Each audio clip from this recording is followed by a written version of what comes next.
Seen a lot of change, been through a lot of pain. Some things are not the same as they were a year ago, but all will be okay. I move on each and every day. The past is where it stays, way back a year ago. Assalamualaikum warahmatullahi wabarakatuh. Sahabatku, terima kasih sudah berkenan mampir di channel ini. Semoga sahabat semua selalu sehat dan berkah rezekinya, serta selalu dikabulkan segala hajat. Amin. Kali ini kami akan berbagi tentang kisah pembakaran Nabi Ibrahim alaihissalam. Namun sebelumnya mohon maaf, sungguh tidak bermaksud menggurui, namun niatan hanya sekedar berbagi.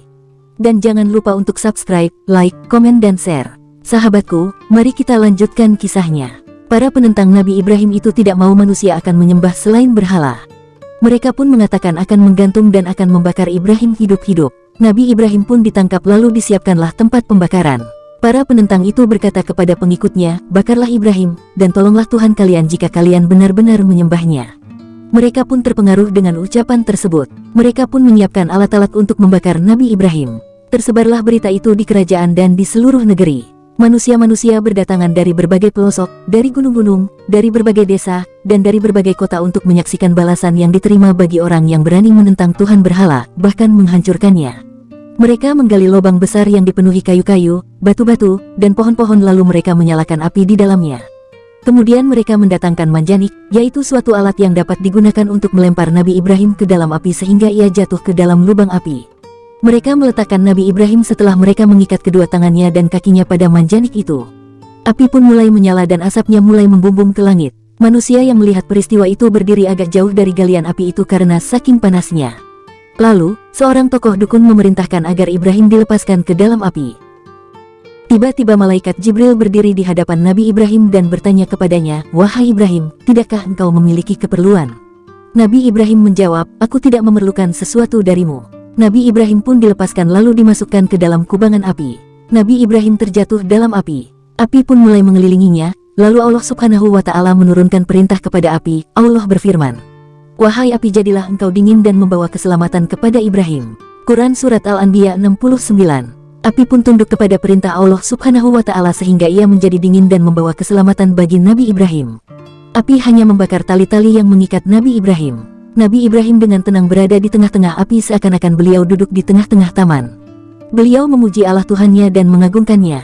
Yang ada di dalam hatinya hanya cinta kepada Sang Kekasih, yaitu Allah Subhanahu wa Ta'ala. Hati Nabi Ibrahim tidak dipenuhi rasa takut atau menyesal atau berkeluh kesah.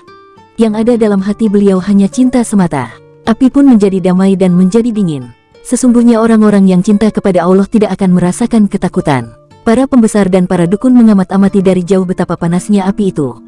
Bahkan api terus menyala dalam tempo yang lama, sehingga orang-orang kafir mengira bahwa api itu tidak pernah padam. Ketika api itu padam, mereka dibuat terkejut ketika melihat Nabi Ibrahim keluar dari kubangan api dalam keadaan selamat. Wajah mereka menjadi hitam karena terpengaruh asap api, sementara wajah Nabi Ibrahim berseri-seri dan tampak diliputi dengan cahaya dan kebesaran. Bahkan pakaian yang dipakai Nabi Ibrahim pun tidak terbakar, dan beliau tidak tersentuh sedikit pun oleh api. Nabi Ibrahim pun keluar dari api itu bagaikan beliau keluar dari taman.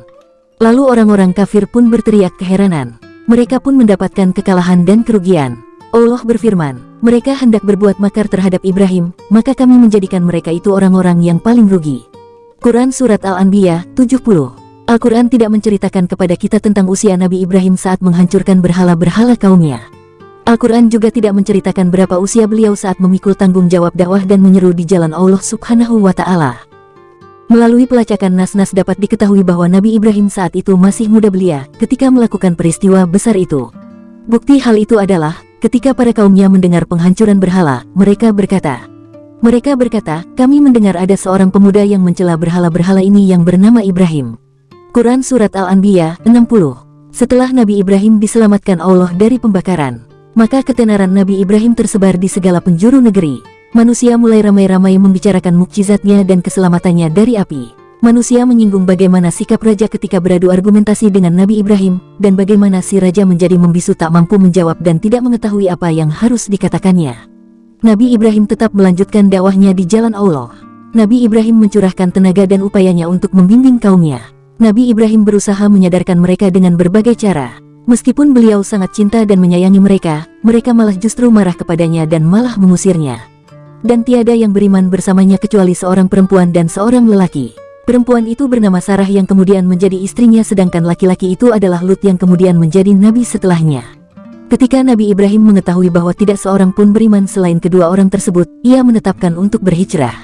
Sebelum beliau berhijrah, ia mengajak ayahnya beriman. Kemudian Nabi Ibrahim mengetahui bahwa ayahnya adalah musuh Allah Subhanahu wa Ta'ala, dan dia tidak akan beriman. Nabi Ibrahim pun berlepas diri darinya dan memutuskan hubungan dengannya. Wallahu alam. Nah sahabatku, sampai di sini dulu kisahnya. Insya Allah kita sambung lagi di video berikutnya. Demikian yang dapat kami sampaikan. Mohon maaf bila terdapat kekeliruan karena kesempurnaan hanya milik Allah. Panteng terus channel ini agar tidak ketinggalan video menarik lainnya. Semoga bermanfaat. Wassalamualaikum warahmatullahi wabarakatuh.